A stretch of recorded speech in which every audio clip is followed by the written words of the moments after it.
صل على رسوله الكريم الأمين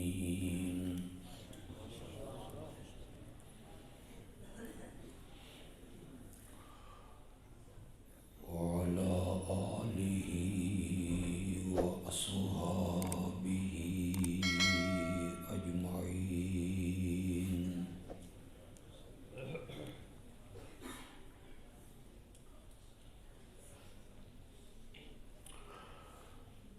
أما بعد فأعوذ بالله من الشيطان الرجيم.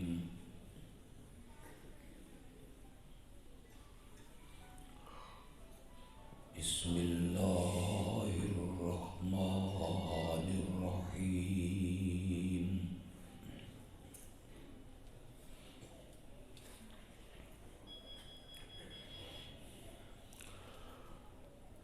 إن الله وملائكته يصلون على النبي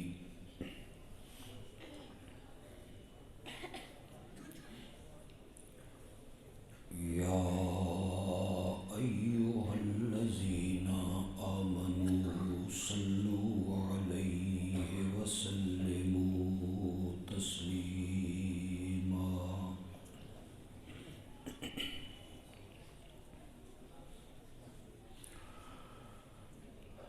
اللهم صل على محمد وعلى آل محمد كما صليت على إبراهيم وعلى آل إبراهيم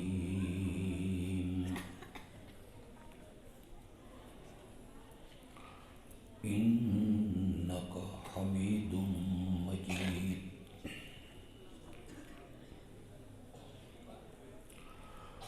اللهم بارك على محمد وعلى آل محمد كما باركت على إبراهيم وعلى آل إبراهيم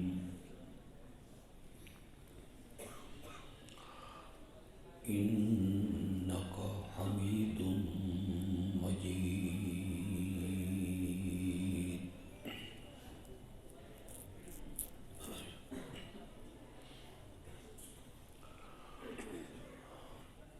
آپ یہ سن کر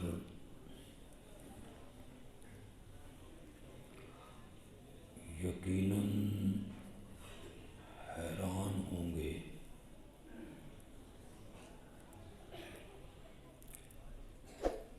کہ 31 سال پہلے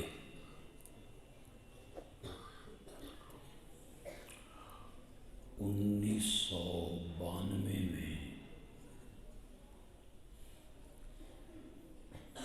میں پہلی مرتبہ آپ کے اس قصبے میں آیا تھا.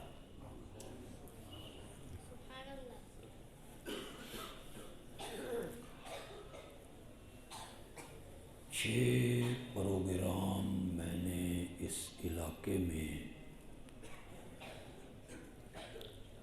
کیے تھے.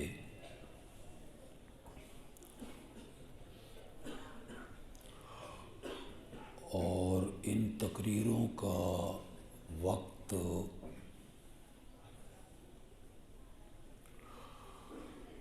مکہ مکرمہ میں شعر ابراہیم خلیل اللہ پر مجھ سے مولانا عبدالسلام رحمۃ اللہ علیہ نے لیا تھا.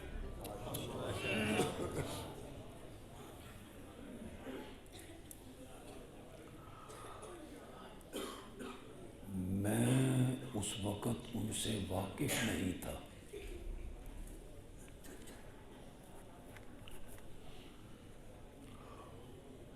انہوں نے مجھے پہچان لیا.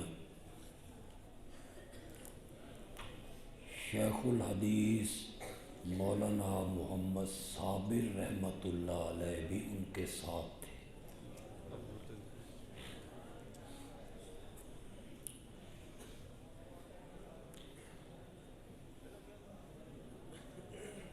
1992 میں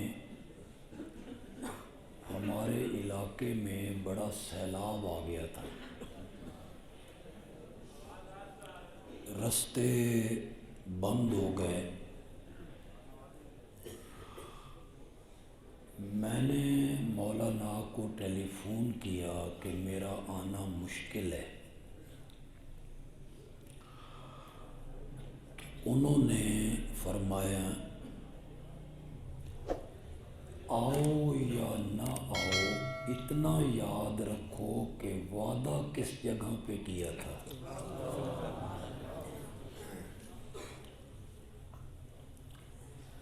میں بڑا طویل چکر کاٹ کے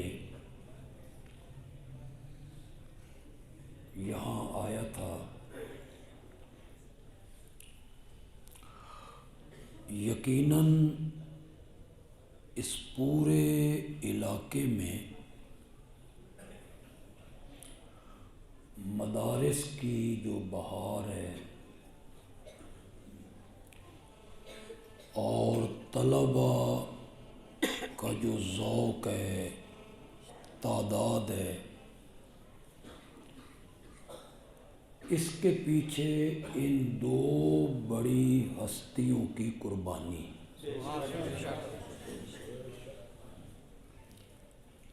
اس سے انکار ممکن نہیں۔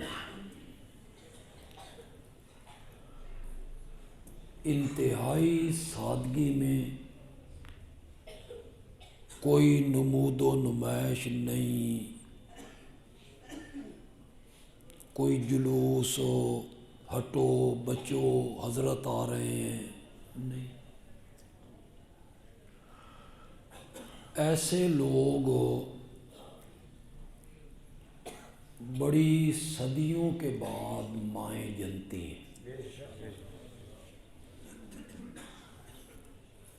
اللہ ان پر رحمتوں کی برکھا برسائے، ان کی قبروں کو منور کرے، ان کی کوتاہیوں سے درگزر فرمائے اور جنت میں انہیں بلند مقام عطا فرمائے۔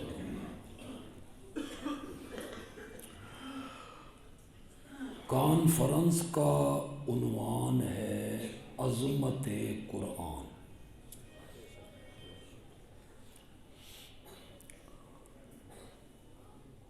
میں سمجھتا ہوں کہ میرے آقا کو بے شمار معجزے اللہ نے عطا کی۔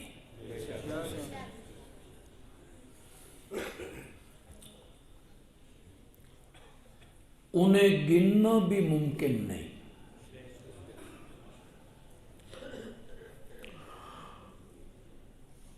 ہمارے سرگودا میں ایک دوست نے معجزوں کو اکٹھا کیا، لکھا، پڑھے لکھے آدمی تھے،